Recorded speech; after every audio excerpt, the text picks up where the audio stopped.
నమస్కారం, truth news కి స్వాగతం. హెడ్లైన్ చూద్దాం. తిరుపతి జిల్లాలో డిప్యూటీ సీఎం పర్యటన, ఎర్రచందనం డిపోను సందర్శిస్తున్న ఉప ముఖ్యమంత్రి.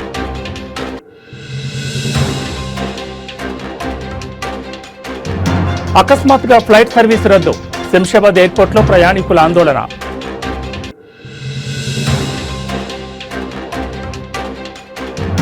తిరుమల కల్తీ నెయ్యి కేసులో సిట్ దూకుడు, A16 అజయ్ కుమార్ సుగంధను అరెస్ట్ చేసిన SIT.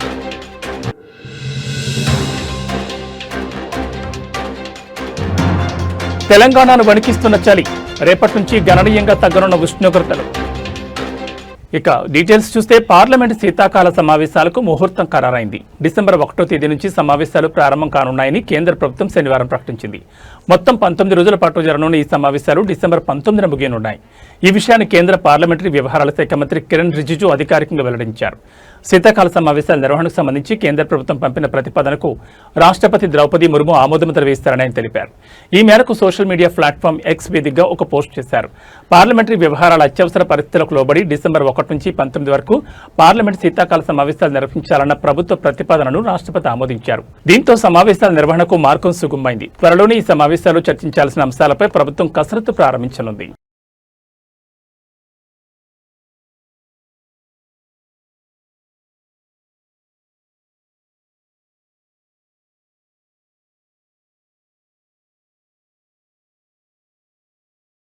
AP deputy CM Pawan Kalyan Tirupati జిల్లా మామండూరులో పర్యటిస్తున్నారు. పర్యటనలో భాగంగా మామండూరు అటవీ ప్రాంతంలో మొక్కలు నాటారు. అనంతరం మంగళం రోడ్లోని గిడ్డంగిని పరిశీలించారు. 40 ఎకరాల విస్తీర్ణంలో నిర్మించిన ఎర్రచందనం గోదాములను పరిశీలించారు. ఈ పర్యటనలో ఆయన ఎర్రచందనం అక్రమ రవాణా, ఇతర అంశాలపై దృష్టి సారించారు. ఎర్రచందనం చెట్లతో పాటు అటవీ ప్రాంతంలో ఉన్న మొక్కలు, చెట్ల పరిరక్షణకై తీసుకోవాల్సిన జాగ్రత్తలపై ఆయన అధికారులతో చర్చించారు. సైడ్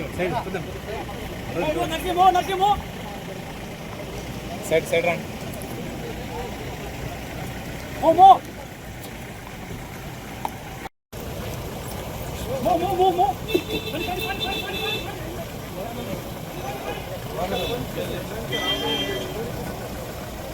సార్ దిగుతున్నాడు.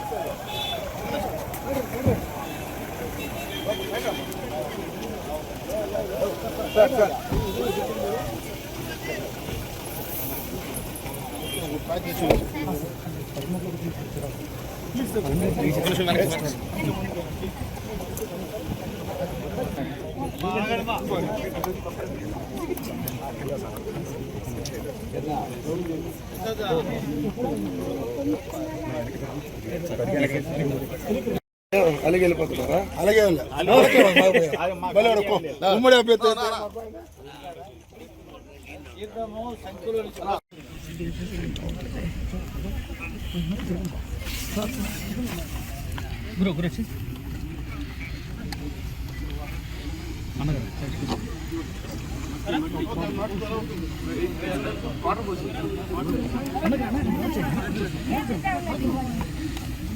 సార్ సార్ కలుపుతారు సార్ సార్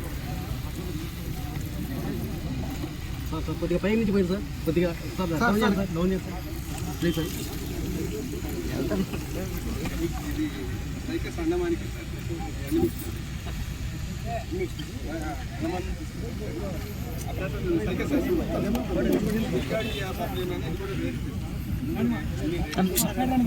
కొద్ది సైడ్ ది బ్రదర్.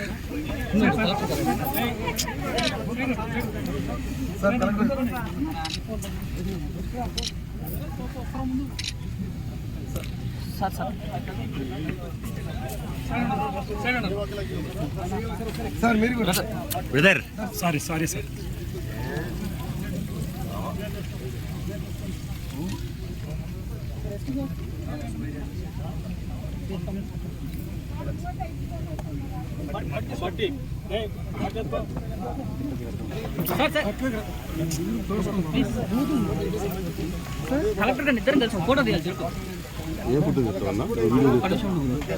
కొద్ది సైడ్ రా బ్రదర్. బ్రదర్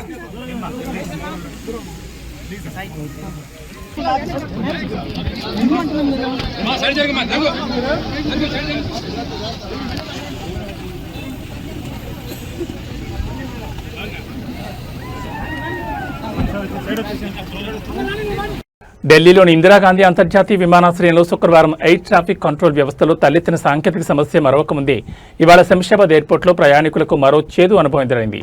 వియత్నాం ఎయిర్లైన్స్కు చెందిన VN984 ఫ్లైట్ శుక్రవారం రాత్రి శంషాబాద్ నుంచి వియత్నాంకు బయలుదేరాల్సి ఉంది. అయితే ఆ విమానంలో సాంకేతిక సమస్య తలెత్తడంతో ఎయిర్లైన్ సిబ్బంది సర్వీసును అకస్మాత్తుగా నిలిపివేశారు. దీంతో 200 మంది ప్రయాణికులు రాత్రంతా ఎయిర్పోర్ట్లోనే పడిగాపులు కాస్తారు. ఫ్లైట్ సర్వీస్పై సదరు ఎయిర్లైన్ సిబ్బందిని ప్రశ్నిస్తే వారు సమాధానం చెప్పకపోగా బాధ్యత లేకుండా ప్రవర్తించినట్టుగా తెలుస్తోంది. దీంతో ప్రయాణికులు తమకు వెంటనే ఆల్టర్నేట్ ఫ్లైట్ ఏర్పాటు చేయాలని ఎయిర్పోర్ట్లోనే ఆందోళన దిగారు.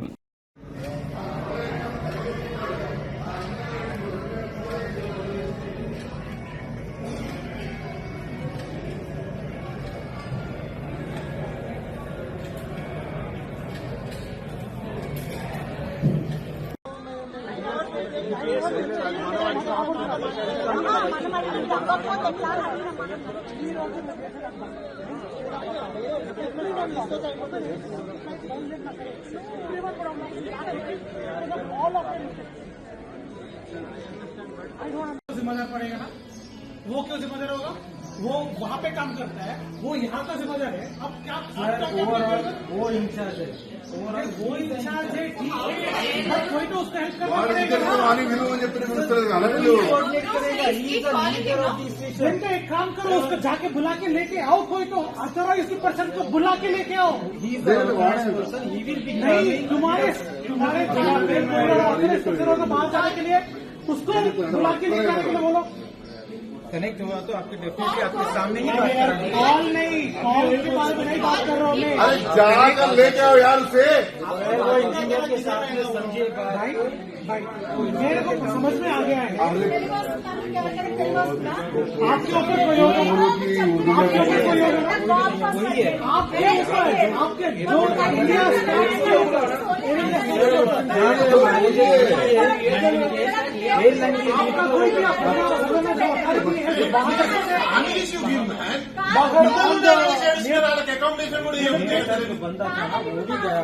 उसको बोलो, उसको निकाल के यहाँ पे लेके आने के लिए, क्योंकि यहाँ पे एक 160 people are waiting for it.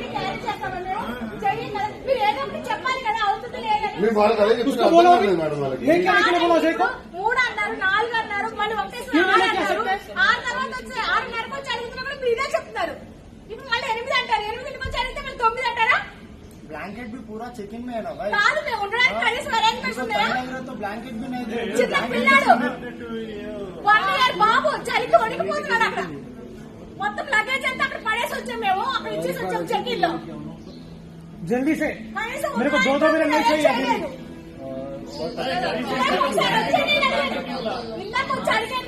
అడిగే చిన్న పిల్లాడండి, ఆ బాబుకి ఫీవర్ వచ్చింది, పడుకోవడానికి కూడా లేదు, ఈ లైట్ కి పడుకోవట్లేదు, మీరు కనీసం ఆ బాబుకి పడుకోవడానికి అరేంజ్ చేయండి, ఫ్లైట్ కోసం అడగట్లేదు నేను చెప్పి వచ్చి అడిగేది. అప్పుడు లేదు. ఇప్పుడు నా హస్బెండ్ కి వణుకు వచ్చింది, ఫీవర్ వచ్చేసింది, కప్పడానికి లేదు, ఏమీ లేదు, ఏం చేయాలి? కనీసం హాట్ వాటర్ కూడా దొరకట్లేదు, ఇక్కడ కొనుక్కోవాల్సి వస్తుంది ప్రతిదీ. ఇప్పుడు నాకు నా హస్బెండ్ కి తీసుకురావాలి, నా పిల్లలందరూ నాకు తీసుకొచ్చి ఇద్దరిద్దరే వస్తారు కప్పుస్, వాళ్ళు ఏం చేస్తారు? 2ంటికి వచ్చి అడిగితే 3 అన్నారు, 3ంటికి వచ్చి అడిగితే 3:30 అన్నారు, 3:30కి వచ్చి అడిగితే ఒకటేసారి 4కి వచ్చి అడిగితే 6 అన్నారు. ఇప్పుడు 6:30 అయ్యింది. అసలు తీసుకెళ్తారా తీసుకెళ్లరా? చెప్పాలి కదా, మాకు అరేంజ్మెంట్ చేయాలి కదా. थोड़ा एटलीस्ट देख के सॉरी मैडम ऐसा एटलीस्ट उनकी आंखों में आंखें डाल के थोड़ा आंसर जवाब दीजिए भाई, जवाब दीजिए। अगर उनकी पोजीशन में तेरा बाप होता, तेरा बेटा होता तो तू क्या करता? देखो यार, तो रुकूंगा। अरे हाथ बुझा के बात करना, भाई हाथ बुझा के बात करना। यहाँ पे सेफ्टी रूल्स क्या है? आपको जो कुछ चाहिए वो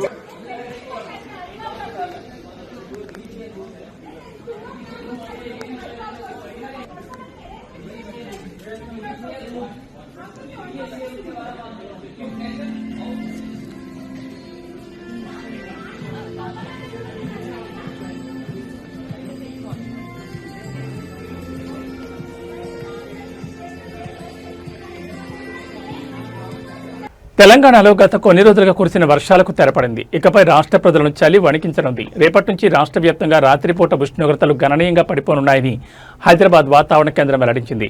రాబోయే రోజుల్లో కనిష్ట ఉష్ణోగ్రతలు 9 నుంచి 14 డిగ్రీల మధ్య నమోదయ్యే అవకాశం ఉందని పేర్కొంది. వాతావరణ మార్పుల నేపథ్యంలో రాష్ట్రంలోని 23 జిల్లాలకు ఎల్లో అలర్ట్ జారీ చేశారు. ఈ జిల్లాల్లో కనిష్ట ఉష్ణోగ్రతలు 12 నుంచి 14 డిగ్రీల మధ్య నమోదవుతాయని అధికారులు అంచనా వేశారు.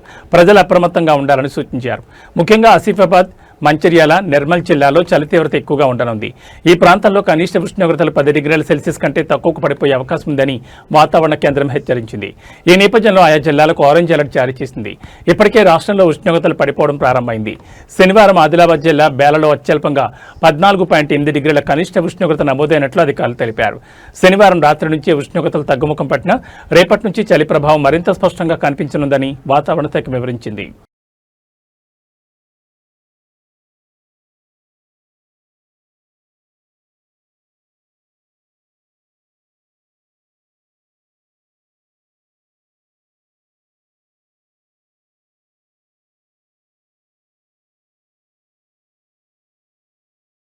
జూబ్లీహిల్స్ ఉప ఎన్నికల ప్రచార పర్వం చివరి దశకు చేరింది. రేపు సాయంత్రం 5 గంటలకు ప్రచారం ముగియనుంది. ఈ ఎన్నికల్లో అధికార ప్రతిపక్షాలు నువ్వా నేనా అన్నట్లు ఓటర్లను ఆకర్షించేందుకు ఎత్తుకు పై ఎత్తులు వేస్తున్నాయి. ఇంటింటి ప్రచారం, రోడ్లు, కార్నర్ మీటింగ్ పేరుతో హోరెత్తిస్తున్నాయి.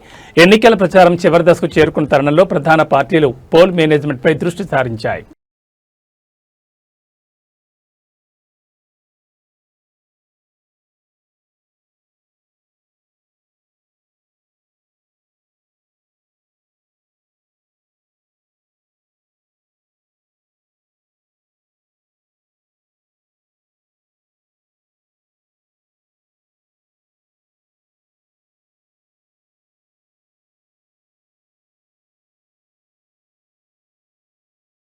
తిరుమలలో కలకలం సృష్టించిన కల్తీ నెయ్యి కేసులో సిట్ దూకుడు పెంచింది. తిరుమల లడ్డు నెయ్యి కల్తీ కేసులో కీలక నిందితుడిగా ఉన్న A16 అజయ్ కుమార్ సుగంధను అరెస్ట్ చేసినట్లు సిట్ అధికారులు తెలిపారు.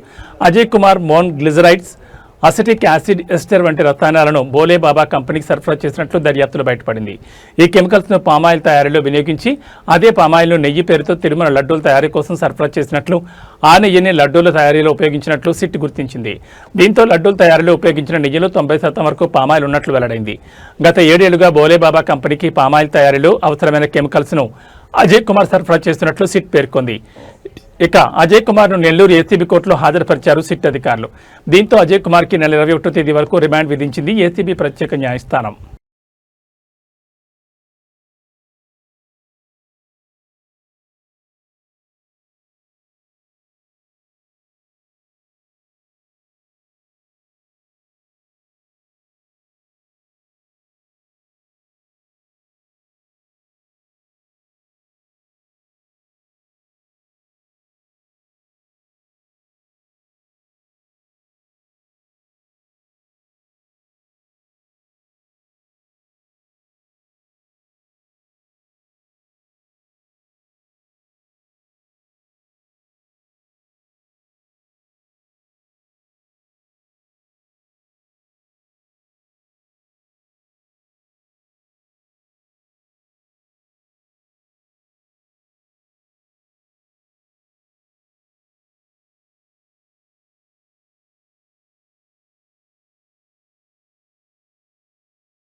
తెలంగాణలోని నల్గొండ జిల్లాలో ఈ ఉదయం పెను ప్రమాదం తప్పింది. వేగంగా వెళ్తున్న ఓ ఇన్నోవా కారు అదుపు తప్పి డివైడర్ ఢీకొని బోల్తా పడింది. క్షణాల్లోనే కారులో మంటలు చెలరేగి పూర్తిగా దగ్ధమైంది. అయితే అదృష్టవశాత్తు కారులో ప్రయాణిస్తున్న 8 మంది సురక్షితంగా బయటపడడంతో అందరూ ఊపిరి పీల్చుకున్నారు. చిట్యాల మండలం గుండ్రాంపల్లి వద్ద హైదరాబాద్ విజయవాడ 65వ జాతీయ రహదారిపై ఈ ఘటన చోటు చేసుకుంది. ఓ ఇన్నోవా కారు యూటర్న్ తీసుకునే క్రమంలో అదుపు తప్పి డివైడర్ను బలంగా ఢీకొట్టింది. ఆ వేగానికి కారు రోడ్డుపైనే పల్టీలు కొట్టింది. వెంటనే ఇంజన్లో మంటలు చెలరేగి కారు మొత్తానికి వ్యాపించాయి. ఏం జరుగుతుందో తెలుసుకునే లోపే ప్రయాణికులు అప్రమత్తమై కారులో నుంచి బయటకు దూకేశారు. సమాచారం అందుకున్న అగ్నిమాపక సిబ్బంది వెంటనే ఘటనా స్థలాన్ని చేరుకుని మంటలు ఆర్పివేశారు. కానీ అప్పటికే కారు పూర్తిగా కాలి బురదైంది. ఈ ప్రమాదం కారణంగా జాతీయ రహదారిపై వాహనాల రాకపోకలకు తీవ్ర అంతరాయం కలిగింది. కారును రోడ్డుపై నుంచి తొలగించే వరకు భారీగా ట్రాఫిక్ జామ్ అయింది. ఈ ఘటనపై పోలీసులు కేసు నమోదు చేసుకుని దర్యాప్తు చేస్తున్నారు.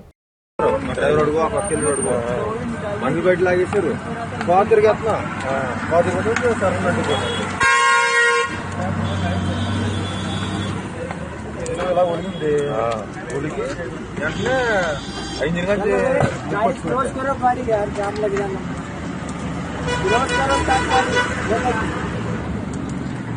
पास करो गाड़ी डब्बा गाड़ी है ना परवाना है जो पास करो गाड़ी एक साइड और अरे पास करो बहुत लंबा जाम लग जाएगा। శ్రీ సత్యసాయి జిల్లా పెనుగొండలో శ్రీ భక్త కనకదాస్ జయంతి ఉత్సవాలను బీసీ సంక్షేమ శాఖ మంత్రి సవిత నిర్వహించారు. ఈ సందర్భంగా మంత్రి మాట్లాడుతూ భక్త కనకదాస్ జయంతిని రాష్ట్ర ప్రభుత్వం అధికారికంగా నిర్వహిస్తోందని, యువగాళం పాదయాత్రలో ఐటీ శాఖ మంత్రి నారా లోకేష్ కురుబ కులస్తులకు ఇచ్చిన హామీ నిలబెట్టుకున్నారని అన్నారు. కురుబ కులస్తుల ఆరాధ్య దైవం బీరయ్య దేవాలయాలను పునరుద్ధరిస్తామని, బీరయ్య దేవాలయాల్లో పూజారులుగా ఉన్న వారికి గౌరవవేతనం దగ్గరలో అందిస్తామని తెలిపారు. కురుబ కులస్తులకు ఉండి తీయడానికి అత్యాధునిక పరికరాలను సబ్సిడీలో ఇవ్వనున్నట్లు ప్రకటించిన మంత్రి సవిత, తిరుమల కొండపైన తిరుమల తిరుపతి దేవస్థానం ఆధ్వర్యంలో కురుబ కులస్తుల కోసం భక్త కనకదాస్ పీఠం దగ్గరలో నిర్మించేందుకు ఏర్పాటు చేస్తున్నామని తెలిపారు. అఫీషియల్ గా ఈరోజు ప్రకటించినారు, చాలా సంతోషకరం. ఎందుకంటే తెలుగుదేశం అంటే బీసీ అంటే తెలుగుదేశం. అదే విధంగా ఈరోజు మాట ఇచ్చిన ప్రకారం ఈరోజు కురుబల ఐక్యత, కురుబల ఐక్యత, బీసీల ఐక్యత, బీసీల ఐక్యత. మంత్రివర్యులు శ్రీమతి సవితమ్మ గారు ప్రసంగిస్తారు. అధికారికంగా ప్రతి ఏడాది రాష్ట్ర ప్రభుత్వమే జరిపే విధంగా శాశ్వతంగా జీవో విడుదల చేయడానికి మన స్థానిక శాసనసభ్యులు మంత్రివర్యులు శ్రీమతి సవితమ్మ గారు, నారా లోకేష్ గారి ఎన్డీఏ సహకారంతో ఇది సాధించారు. ఈ సందర్భంగా మంత్రివర్యులకి కురుబ కులస్తుల తరపున ప్రత్యేకమైన ధన్యవాదాలు తెలియజేస్తున్నాం. అలాగే రాష్ట్రంలో అనేక దేవాలయాలు, బీరప్ప దేవాలయాలు ఉన్నాయి. దేవాలయాల పూజారులకి గౌరవ వేతనంతో పాటు ధూపదీప నైవేద్యాలకి ఆర్థిక సహాయం చేయాలని యువగలంలో నారా లోకేష్ గారి దృష్టికి తీసుకెళ్లడం జరిగింది. ఆ విషయాన్ని కూడా జీవో విడుదల చేస్తూ మొత్తం దేవాదాయ శాఖ ద్వారా రాష్ట్రంలో ఎన్ని బీరప్ప దేవాలయాలు ఉన్నాయో ఆ వివరాలు సేకరించడానికి ఆదేశాలు జారీ చేశారు. మరి ఈ ఆదేశాలు రావడానికి మన మంత్రివర్యులు సవితమ్మ గారు, నారా లోకేష్ గారు, ఎన్డీఏ ప్రభుత్వం పెద్ద ఎత్తున కృషి చేయడం వల్ల ఇది సాధ్యమైంది. మరి ఇది ఈ రెండు డిమాండ్లు ప్రధానంగా మనం ముందున్నటువంటివి. మిగతాది కూడా మనకి గొర్రెల కాపరులకి 50 సంవత్సరాలు పైబడిన వాళ్ళకి మనం సామాజిక పెన్షన్ 4000 ఇవ్వాలని చెప్పని డిమాండ్ చేశాము. అలాగే మరి ప్రమాదంలో చనిపోయే గొర్రెల కాపరులకి 10 లక్షల బీమా ఇవ్వాలని, సహజ మరణానికి 5 లక్షల బీమా ఇవ్వాలని చెప్పే డిమాండ్లు ప్రభుత్వం ముందు ఉన్నాయి. అలాగే తిరుమలలో కనక పీఠం ఏర్పాటు చేయడానికి 2 ఎకరాల స్థలం ఇవ్వడానికి మన గౌరవనీయులు ముఖ్యమంత్రి చంద్రబాబు నాయుడు గారు హామీ ఇచ్చారు. త్వరలో మంత్రి గారి ఆధ్వర్యంలో ఒక ప్రతినిధి బృందం అక్కడికి వెళ్లి కలవడం జరుగుతుంది. దానికి కూడా తగిన సత్వర చర్యలు తీసుకోవడానికి ప్రభుత్వం సానుకూలంగా స్పందించింది. అలాగే అమరావతిలో కూడా కనక భవన్ ఏర్పాటు చేయడానికి, కనకదాస సర్కిల్ ఏర్పాటు చేసి అక్కడ కనకదాస విగ్రహం ఏర్పాటు చేయడానికి స్థలం కూడా కేటాయించడానికి ప్రభుత్వం అన్ని చర్యలు తీసుకుంటోంది. కురుబల యొక్క ప్రధాన సమస్యలు పరిష్కరించడానికి కృషి చేస్తున్నటువంటి మన కురుబల ఆడబిడ్డ శ్రీమతి మంత్రి సవితమ్మ గారికి కురుబ కులస్తుల తరపున మరొకసారి కృతజ్ఞతలు తెలియజేస్తున్నాం. మరి కులస్తులకు సంబంధించి ఇతర కార్పొరేషన్ యొక్క నిధులు వస్తే మనకు రుణాలు స్వయం ఉపాధికి అందుకోవడానికి అవకాశం ఉంది. నిధులు కూడా కేటాయిస్తున్నట్లు 2 రోజుల క్రితమే మరి మంత్రివర్యులు రాష్ట్రంలో ఉన్నటువంటి అన్ని కార్పొరేషన్లు చైర్మన్లతోనూ డైరెక్టర్లతో మీటింగ్ పెట్టుకోవడం జరిగింది. సో ఈ సందర్భంగా మొత్తం లక్షలాది మంది, రాష్ట్రంలో ఉన్నటువంటి లక్షలాది మంది కురుబల తరపున ప్రత్యేకమైన ధన్యవాదాలు తెలియజేస్తున్నాం. మేడం, మీ వెన్నంటి మేము కురుబలు నడుస్తామని, మాకు మీరు ఎన్నో వేళలా అండగా ఉండాలని మరొకసారి కోరుకుంటూ ఈ జయంతి వేడుకలకు మీరు ప్రధాన అతిథిగా వచ్చి ఈ కార్యక్రమాన్ని నిర్వహించినందుకు పెనుగొండ కురుబ సంఘం తరపున ప్రత్యేకమైన ధన్యవాదాలు madam. Thank you madam. Prakasam జిల్లాలోని పామూరు వగ్గంపల్లి వద్ద రోడ్డు ప్రమాదం చోటు చేసుకుంది. ప్రయాణికులతో వెళ్తున్న ఆర్టీసీ బస్సును డీసీఎం ఢీకొట్టడంతో ఈ ప్రమాదం జరిగింది. వివరాల్లోకి వెళ్తే పామూరు నుంచి కనిగిరికి ఆర్టీసీ బస్సు శనివారం ఉదయం బయలుదేరింది. బస్సు వగ్గంపల్లి సమీపించిన సమయంలో అటుగా వస్తున్న డీసీఎం బస్సును ఢీకొట్టింది. దీంతో బస్సు పాక్షికంగా ధ్వంసమైంది. డీసీఎం ఢీకొట్టడం వల్ల బస్సులోని సుమారు 10 మందికి గాయాలయ్యాయి. డ్రైవర్ కూడా తీవ్రంగా గాయపడ్డారు. క్షతగాతులను చికిత్స నిమిత్తం కనిగిరి ఆసుపత్రికి తరలించారు.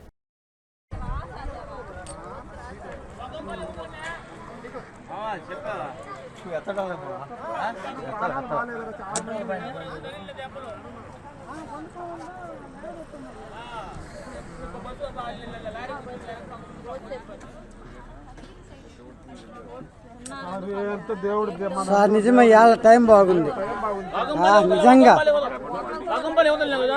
వగ్గంపల్లి దాటినాక కనిగిరి పోయే రూటు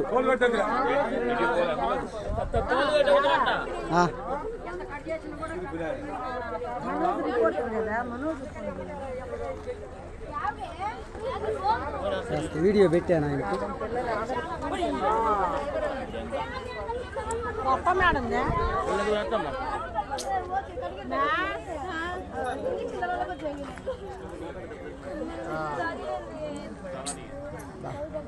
టైం బాగుంది లెట్నం దేవుడి దేవాల నిజంగా అసలు ఏముంది కొంచెం కానీ ఇటు దొల్లుంటే ఇవి బులెటిన్ విశేషాలు. మరో బులెటిన్లో మళ్ళీ కలుసుకుందాం. నమస్కారం.